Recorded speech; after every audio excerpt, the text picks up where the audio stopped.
I am Maria Garcia de Fleury. January 6th is a very special day because it is 12 days after Christmas and the Feast of the Epiphany is celebrated, which means the manifestation of divinity in front of the wise men of their time who came to see him.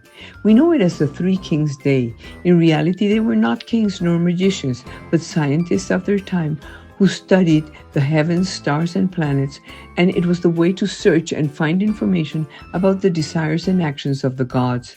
Without a doubt, they were people of great wealth and power, since they brought the child Jesus as gifts gold, incense, and myrrh. Gold, that is a metal very appreciated and that's not corrupt, and represents wealth and power. It was a typical gift for kings. Incense is one substance that gives off a very aromatic smell. Burning incense was a way of rendering cult to the gods. Myrrh is used as a perfume in ancient Egypt. It was used in embalming processes.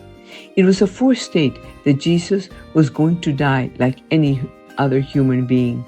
In Mark chapter 15, Jesus was offered wine with myrrh before his crucifixion because it was a pain reliever. Myrrh was also used in oil to anoint kings, which is significant given that the wise men came seeking the King of Jews. In the Gospel of Matthew chapter 2 speaks of some men who left the east following a star to where Joseph, Mary, with their newborn baby Jesus were.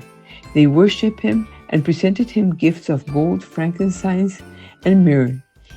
It is interesting to know that in the book of Isaiah, in the Old Testament, there is a prophecy that describes the nations of the world, recognizing Israel as the light of the world and celebrating it with gifts of gold, incense, and other gifts of value.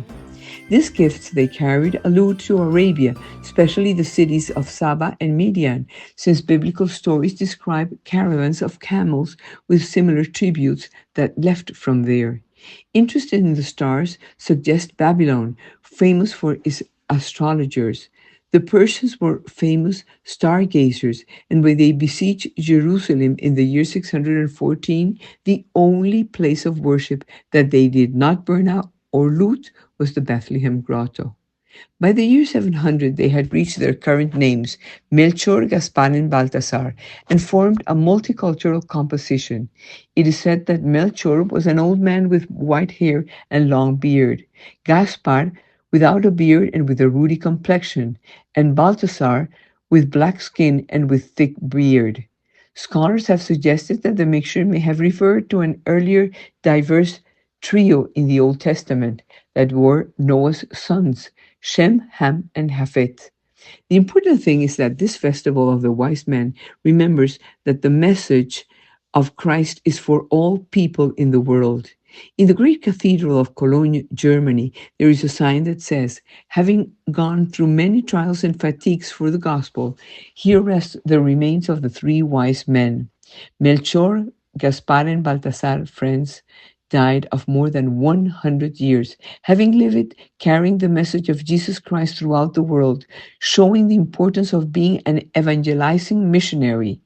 It was the wise men, the scientists, who, without knowing about the birth of the Messiah, who went to worship him because through science they came to the conclusion that they were facing the King of Kings, the Lord of Lords, who is God, and they knew that with God we always win.